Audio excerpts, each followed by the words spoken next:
মহান বিজয় দিবস উপলক্ষে বাগেরহাটে আছেন আমাদের সহকর্মী এস সোহান। চলে যাচ্ছি তার কাছে। সোহান, বিজয় মেলায় কতগুলো স্টল বসেছে এবং মেলা কতদিন চলবে জানাবেন।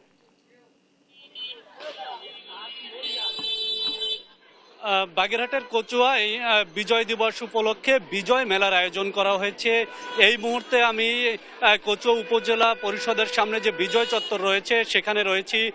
এখানে বিজয় মেলা উপলক্ষে একদিনের আসলে মেলা আয়োজন করা হয়েছে। আমরা যেটা দেখেছি এখানে 30টি স্টল রয়েছে। বিভিন্ন সরকারি বেসরকারি প্রতিষ্ঠান কিন্তু তাদের স্টল দিয়েছে। এই মেলাটিকে আমরা যদি একটু ব্যাখ্যা করতে চাই, এই মেলা কোনো সাধারণ মেলা নয়।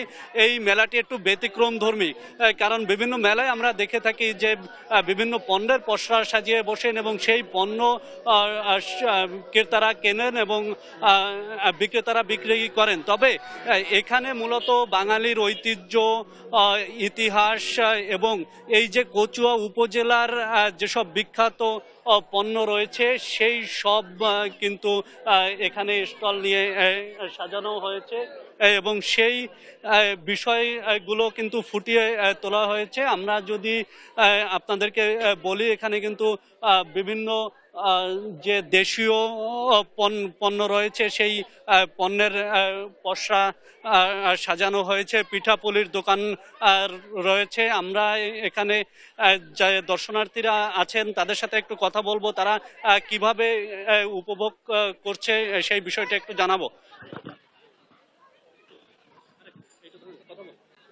হ্যাঁ, আমরা এখানে আসতে পারে আসলে কচুয়া এরকম আয়োজন আগে কখনই হয়নি, এবছরই প্রথম।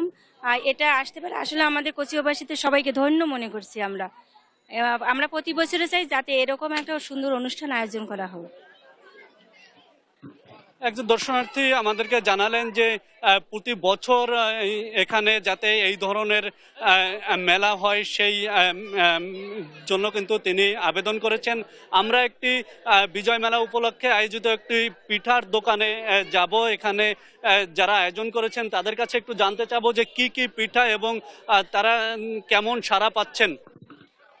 এখানে সারা আমরা যেটা আশা করেছিলাম তার থেকে ভালোই পাচ্ছি মোটামুটি। আর এগুলো সবই মানে হাতে বানানো, তৈরি করা, বাসা থেকে তৈরি করে আনা হয়েছে সবগুলোই।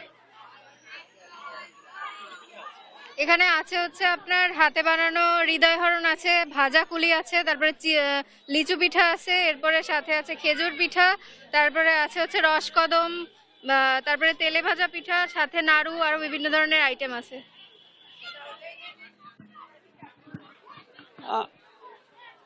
পিঠাপুলির যে দোকান রয়েছে তার সেই উদ্যোক্তার কথা কিন্তু শুনলেন। এখানে ব্লাড গ্রুপ নির্ধারণ, এরপরে যে বিভিন্ন স্বেচ্ছাসেবী সংগঠন রয়েছে তারাও কিন্তু তাদের কার্যক্রম সম্পর্কে জানাচ্ছে।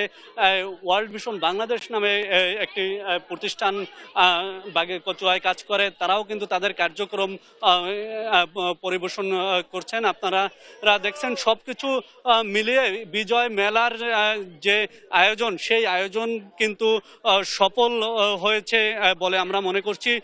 সকাল থেকে দেখছি যে বিভিন্ন এলাকার থেকে এখানে লোকজন আসছেন এবং এক কথায় বলা যায় যে বিজয় মেলায় কিন্তু কচুয়াবাসীর একটা মিলন মেলা ঘটেছে এবং আজকে বিকেলে সাংস্কৃতিক অনুষ্ঠানের মাধ্যমে এই বিজয় মেলার শেষ হওয়ার কথা রয়েছে। বাগেরহাটের কচুয়া উপজেলা বিজয় চত্বর থেকে এই ছিল আমার কাছে বিজয় মেলার সর্বশেষ খবর। সোহান, আপনাকে ধন্যবাদ। এবার বিজয় মেলার খবর জানাতে লালমনিরহাট থেকে আমাদের সঙ্গে যুক্ত হচ্ছেন মোহাম্মদ জামাল বাদশা।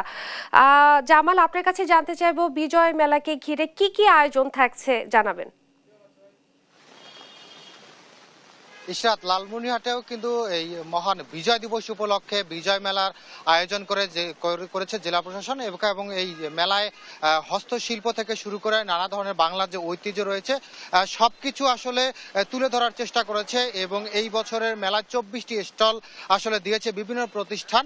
এবং এই মুহূর্তে মেলার আয়োজক কর্তৃপক্ষ জেলা প্রশাসনের একজনের সাথে একটু কথা বলতে চাই। আমার সাথে রয়েছে লালমনিরহাট জেলা প্রশাসকের অতিরিক্ত জেলা প্রশাসক মাহবুবুর রহমান। আপনি একটু জানাবেন যে আসলে এই মেলা মেলাটায় কি ধরনের হস্তশিল্প এবং ঐতিহ্য তুলে ধরা হয়েছে এবং এছাড়াও কি কি ধরনের আনুষ্ঠানিকতা এই মেলাকে ঘিরে রয়েছে এবং দর্শনার্থীদের ভিড় কেমন হবে আসলে? ধন্যবাদ সবাইকে। আপনারা জানেন যে মুক্তিযুদ্ধ বিষয়ক মন্ত্রণালয়ের নির্দেশনা অনুসারে সারা দেশে জেলা প্রশাসনে বিভিন্ন ধরনের সরকারি কর্মসূচি গ্রহণ করা হয়েছে।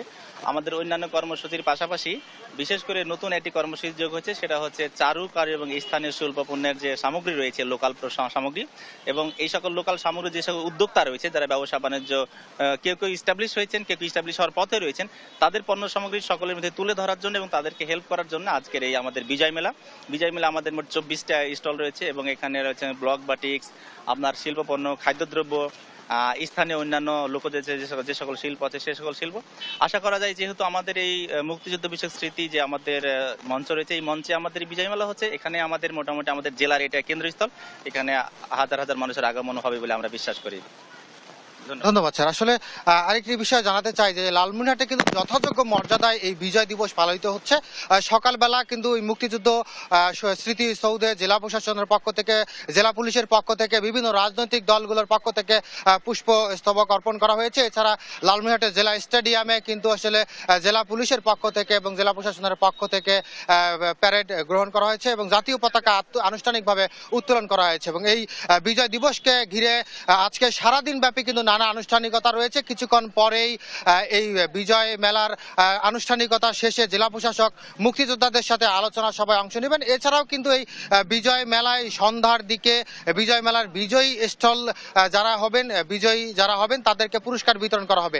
সব মিলিয়ে বিজয় মেলায় কিন্তু দর্শনার্থী ধীরে ধীরে বাড়তে শুরু করেছে এবং জেলা প্রশাসন এবং আয়োজন কর্তৃপক্ষ আমাদেরকে জানিয়েছেন যে এই বিজয় মেলায় কিন্তু সময়ের সাথে সাথে দর্শনার্থীর ভিড় আরো বাড়তে পারে। এই ছিল লালমনিরহাটের বিজয় মেলা থেকে সর্বশেষ খবর। ইশরাত। জামাল, আপনাকে ধন্যবাদ। এবার বিজয় মেলার খবর জানতে চলে যাব চাঁপাইনবাবগঞ্জ থেকে এবং সেখান থেকে যুক্ত হচ্ছেন আমাদের সঙ্গে তারেক রহমান। তারেক, মেলার কি কি আয়োজন থাকছে জানাবেন এবং দর্শনার্থীদের ভিড় কেমন দেখছেন সেটাও জানাবেন। আপনাকে বলে রাখি, বিজয় দিবসের আনন্দ উৎসব কিন্তু ছড়িয়ে পড়েছে শহর থেকে গ্রাম অঞ্চল সব জায়গাতে।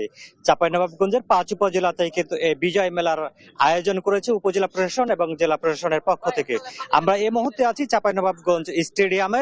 এই স্টেডিয়ামে কিন্তু বিজয় মেলার আয়োজন করেছে জেলা প্রশাসক। এখানে আমরা দেখেছি যে প্রায় 56টি মতো স্টল বসেছে। এই স্টল গুলোতে চাঁপাইনবাবগঞ্জের নিজস্ব উৎপাদিত পণ্য তারা কিন্তু পসরা সাজিয়ে বসেছেন এবং তারা বিক্রি করছেন। আর দর্শকদের কথা যেটা বলতে চাই কি, আসলে সকাল থেকে কিন্তু বিজয় র্যালি হয়েছে, বিভিন্ন শ্রদ্ধা নিবেদন হয়েছে, এরপর পরই কিন্তু দর্শনার্থীরা কিন্তু এই স্টেডিয়ামে এসেছেন এবং আমার বাম দিকে কিন্তু মুক্তিযোদ্ধাদের সংবর্ধনা অনুষ্ঠান চলছে। এই সংবর্ধনা, একদিকে সংবর্ধনা, চতুর্দিকে কিন্তু বিজয় মেলা, চতুর্দিকে স্টল সাজানো হয়েছে এবং চাঁপাইনবাবগঞ্জে যে ঐতিহ্যবাহী খাবার রয়েছে, নকশি কাঁথা রয়েছে এবং অন্যান্য যে পণ্যগুলো রয়েছে সবগুলো পণ্য কিন্তু তারা সাজিয়ে নিয়ে বসেছে এখানে। আমরা একটু কথা বলতে চাই এবং দেখাতে চাই চাঁপাইনবাবগঞ্জের একজন উদ্যোক্তা আছে, এই উদ্যোক্তার কাছ থেকে আমরা একটু জানবো কি আসলে এখানে কি কি পণ্য আছে, পণ্যগুলো আপনাদের এখানকার উৎপাদন কিনা, এবং যে একটু আপনি আমাকে বলবেন একটু আমরা একটু লাইভে আছে, একটু বলবেন কি আসলে আপনারা কি কি পণ্য নিয়ে আসছেন, এখানে সারা কেমন পাচ্ছেন, দর্শনার্থী কেমন আসছে? আসসালামু আলাইকুম। আমাদের আসলে বরেন্দ্র কৃষি উদ্যোগ জানেন যে কৃষি নিয়ে কাজ করি বেশ এক যুগ ধরে আর কি, এবং নিরাপদ খাবার নিয়ে কাজ করি। যেহেতু আমরা চাঁপাইনবাবগঞ্জে কৃষি এবং পুরো দেশের কৃষিতেই যে কৃষি ডেভেলপমেন্ট যেগুলো নিয়ে কাজ করছি, এবং আজকেও এসেছি যে এটা যেন দেখে মানুষ উদ্বুদ্ধ হয় এবং নিরাপদ খাবার উৎপাদন এবং বাজারজাতকরণের যে আমাদের চেষ্টা, আপনাদের সহযোগিতা, সেটা এগিয়ে যাচ্ছে এবং দর্শনার্থী আজকে ভালো। অবশ্যই এটা আজকে বিজয় দিবস, যেহেতু 16 ডিসেম্বর আমাদের দেশের একটা বিরাট দিন আসলে। তো ধন্যবাদ আপনাকে। যে আপনি শুনছিলেন কি একজন উদ্যোক্তা আমাদেরকে জানাচ্ছিলেন কি যে চাঁপাইনবাবগঞ্জে যে নিজস্ব স্বাস্থ্যসম্মত যে খাবারগুলো রয়েছে সে খাবারগুলাই কিন্তু তিনি কিন্তু এখানে পসরা সাজিয়ে বসেছেন। যে তবে আমরা যেটি খোঁজ নিয়েছি কি যে চাঁপাইনবাবগঞ্জের কিন্তু বিভিন্ন স্থানে কিন্তু এই উৎসবের আমেজ বিরাজ করছে এবং সাধারণ মানুষ কিন্তু বিজয় দিবস উদযাপন করছেন এবং আইন শৃঙ্খলা বাহিনী কিন্তু তৎপর রয়েছে বিভিন্ন ধরনের কোনো বিশৃঙ্খলা না ঘটে। জি এই ছিল আমার কাছে চাঁপাইনবাবগঞ্জ থেকে সর্বশেষ পরিস্থিতি। তারেক, আপনাকে ধন্যবাদ। চাঁপাইনবাবগঞ্জ থেকে মেলার আয়োজন সম্পর্কে বলছিলেন সহকর্মী তারেক রহমান।